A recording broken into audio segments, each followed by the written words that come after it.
The crisis rocking the People's Democratic Party has escalated to the Governors Forum of the party following the expulsion of the Minister of the Federal Capital Territory, Wike, and 10 other high-ranking leaders over alleged anti-party activities. The decision was taken at the PDP's 20th National Convention at the main bowl of the Lekon Salami Stadium, Adamasingba, Ibadan, the Oyo State capital. Meanwhile, Governor Agbu Kefas of Taraba State will formally defect from the People's Democratic Party to the All Progressives Congress on Wednesday, November 19. A chieftain of the All Progressives Congress in Zamfara State, Umar Moriki, has been reportedly killed by gunmen suspected to be armed bandits. Moriki was reportedly attacked and shot dead on Saturday morning along the Gusau-Safe highway near Fegi village in the Safe local government area while traveling from Gusau to Kaduna. Moriki held several key political positions during his lifetime, including as Vice Chairman of the Zurmi Local Government Area, Director General of a state agency, and Special Advisor on Rural Electrification.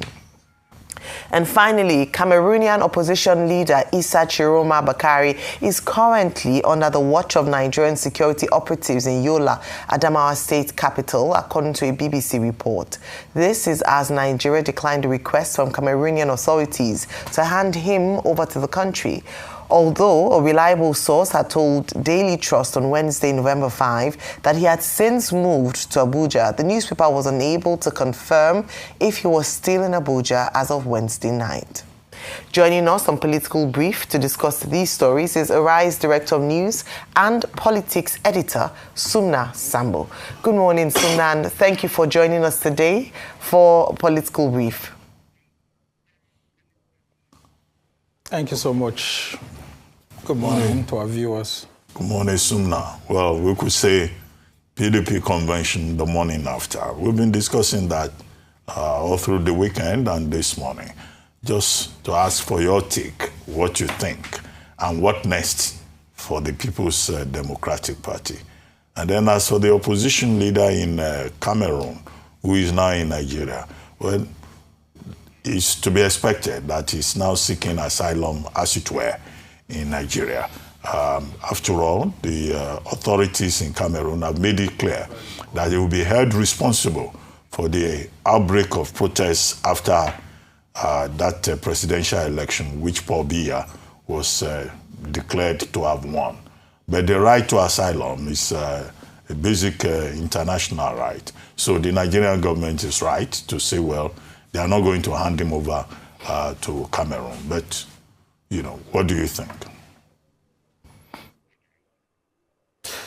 Thank you so much, Dr. Abati. As to the PDP National Convention, I think from what we've seen here, it's all about subterfuge politics being played by political leaders in the main opposition party. And you will see that a whole lot of people have been talking about the legality or otherwise of the convention.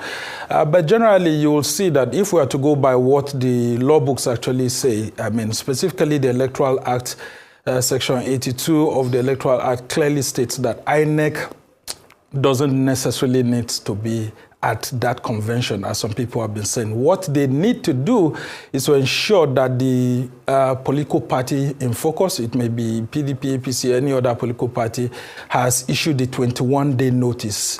And once that 21-day notice was issued, signed by the national chairman, signed by the national secretary, as recognized by INEC, then INEC would have deemed it to have fulfilled the requirements of the law for holding a convention, whether it's a national convention or a special convention or whatever level of convention. But for this one, especially in terms of it being an elective convention by the PDP, in terms of that Section 82 of the Electoral Act, I mean, the PDP fulfilled that.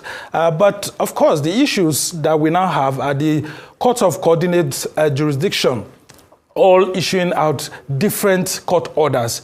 And then, of course, INEC would have been confused by this. And INEC deciding to stay away, I think, is just the best for INEC not to be looking as if it's actually working against the decisions of the courts. Because which of the courts will it follow? But if it's to the legality of the law, I mean, it's not compulsory that INEC is meant to be at that convention. But when you look at the issues of the disciplinary,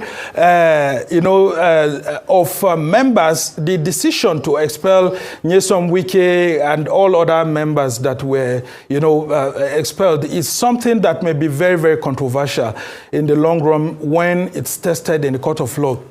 Because if you look at section 57, subsection 6 of the PDP constitution, and I just want to read that, it says that any decision taken against a member who has not been informed of the charges against him or has not been given any opportunity of defending himself shall be null and void. Well, this is what the political party leaders have given themselves in their party. And so there's a likelihood that Wike may be going to court to challenge his expulsion alongside these other people. But I've spoken with some party leaders who say that Wike is on record as saying that he was going to work against the interests of the PDP by ensuring that President Tinubu is re-elected in 2027. And that he has said it, that as far as he's concerned, that PDP doesn't stand a chance. Now, if you would have also listened to some other statements made by members of the BOT, you would have seen that there was a committee, a reconciliation committee that was set up by the BOT led by Ambassador Hassan Adamo, which had former chief of staff to Jonathan, being on that committee as secretary. And they went to Wike and were told that Wike actually said that it's only on the condition that the PDP doesn't present a presidential candidate in 2027.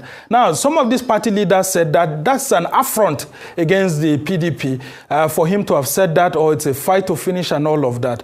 But in all of this, we are also hearing that Wike will be going ahead with his own group, camp, or faction, or however you may want to put it this week, to now want to counter-expel members and do a whole lot of things and so on.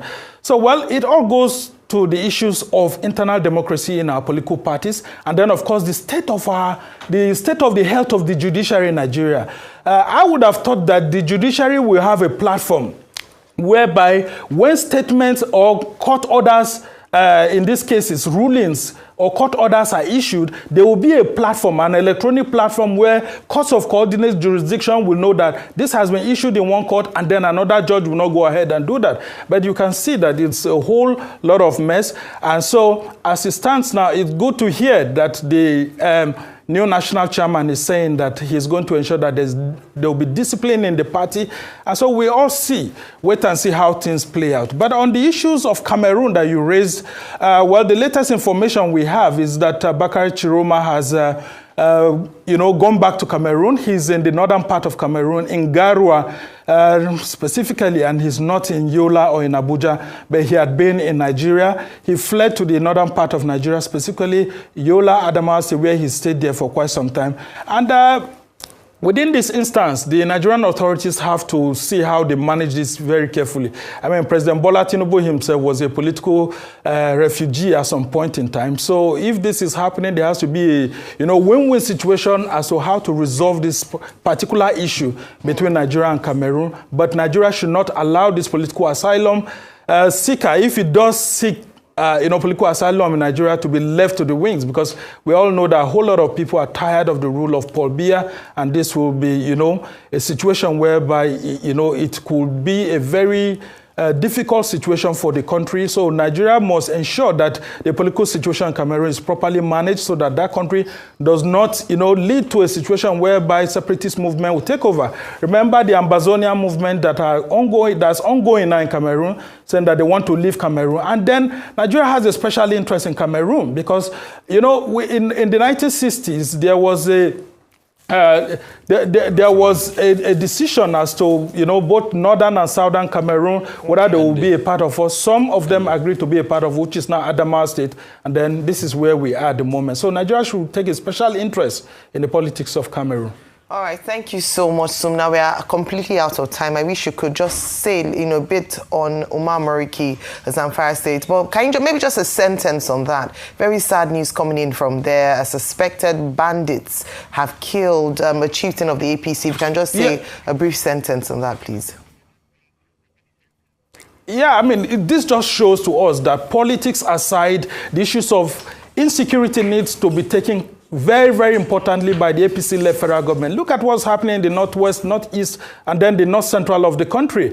When we talk about the federal government taking action against bandits, taking action against anti-state actors, this is what we usually talk about. You may say you are in the governing party and you feel that you are shielded, but nonetheless, this can happen to anyone. Such a sad development that he was leaving a meeting that was, you know, brought together by the Minister of State for Defense, and these bandits, they don't care whether you're a Muslim, you're a Christian, you attended a meeting with the Minister of State for Defense or not. I mean, if the Minister of State for Defense has protection, you as a party member or leader, do you have protection? So we need to really get our country back away from these non-state actors. All right. Well, thank you so very much, Sumna Sambo. See you again next week, Monday, for Political Brief.